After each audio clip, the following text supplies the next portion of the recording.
One of the most frequent questions that people ask me, both on this channel and also my clients on my programs, PhD Accelerator and Research Paper Mastery, is what is a research gap and how do I actually state it in my thesis or in my paper? So that's why in this video I wanted to answer that question and tell you exactly what a research gap is. So let's dive right into it. Now, if you're new here, my name is Marek Kiczkowiak and I run Academic English Now, where I help PhD students and researchers regularly publish papers in high-impact journals in the field.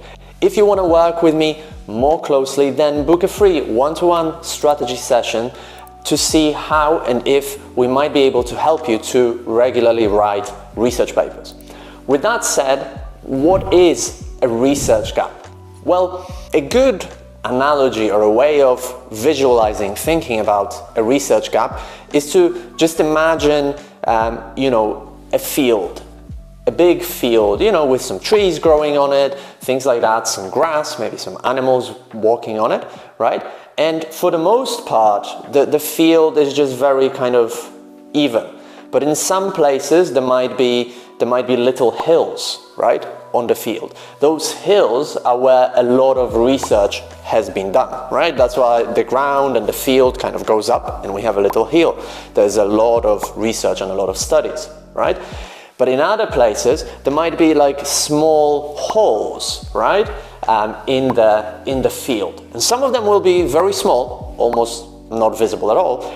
Others will be huge, right? Some of them will be like long fissures in the ground, like after an earthquake. Others will be just like massive holes, like craters after a meteorite impact, for example. And these holes, craters in the field, big and small, they are gaps in knowledge. There are places where there is no knowledge, or there are places where no studies have been done. There are places where we kind of don't understand things.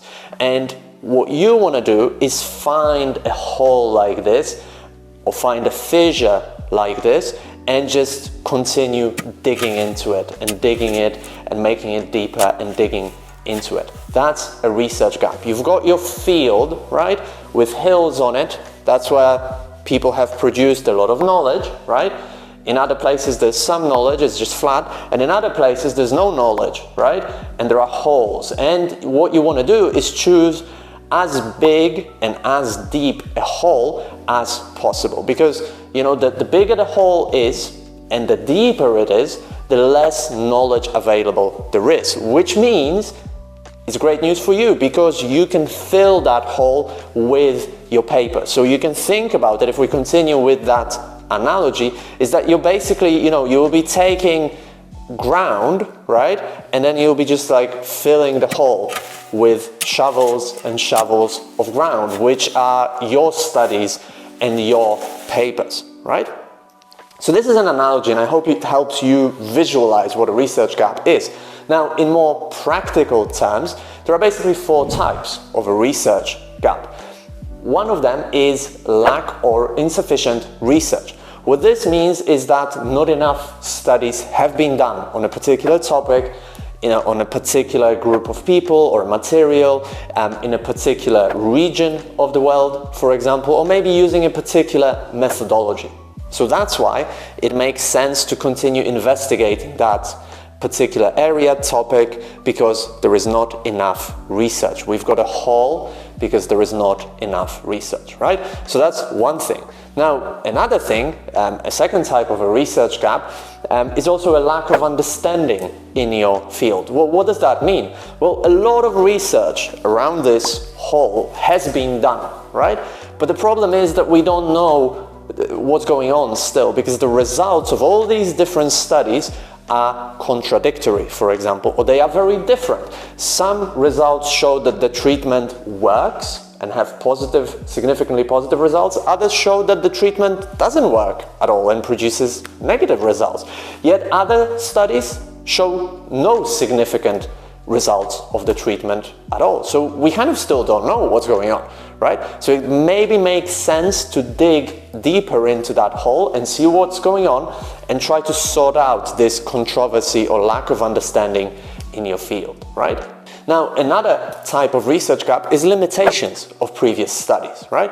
So you want to be looking for places in that field as you're walking around the field, finding studies that are limited in certain ways. And what you want to be looking for is patterns of limitations, right? Because each study will have different limitations. But what you want to be doing is, like, when you're reading those studies, is to identify kind of like one limitation across several studies, right? And then when you find it, that's when you can dig deeper and try to, improve on those previous studies. So let me give you an example. So you might find as you're walking around the field that a lot of the studies that you're reading have a very small sample size, right? So after reading, let's say, 20 studies, it makes sense to do a more kind of a larger scale study, right? Because a small scale study is not generalizable, right? So that would be a good example. Now, another type of research gap that you want to be looking around as you're kind of walking around your field is also practical problems, right? What do I mean by that? Well, apart from sort of academic justifications for your research, there might be purely sort of practical, outside of research, justifications. So perhaps people in the field outside of the academia, they have been trying to implement a particular business strategy, right, in their companies. And you know about that because maybe you've talked to a lot of business owners, maybe you've been a business owner yourself, you've worked in those sort of companies, right? But the strategy doesn't work, and we don't know why it doesn't work, right? And maybe other people haven't really studied that, right? But there is a practical problem that needs solving, right? And you're gonna take that problem and try to solve it yourself, right? So what is a research gap? Once again, think of it as a field, with trees, plants, animals walking on it. The field has hills. Those hills, the higher the hill, the more studies have been done. The lower the hill, the fewer studies have been done. But those hills on the field, those bumps, they indicate places where a lot of research has already been done.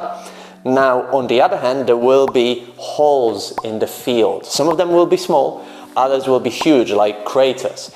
And those holes in the field are gaps in our knowledge, either lack of studies, limitations of previous studies, lack of knowledge or controversy in your field, or maybe practical problems that need resolving. And you're going to come in with your research and fill in this hole with literally, shovels of ground, papers and papers and papers. And the bigger the hole you find, the better, because the more research you can do and the more papers you can publish there, and the easier it will be to justify your research.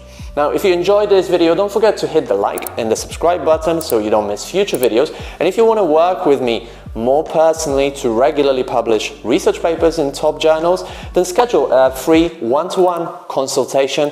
We're going to meet one-to-one and discuss what your specific challenges are, what you want to achieve, and then how we might be able to help you. And the link to book that free consultation is right below the video.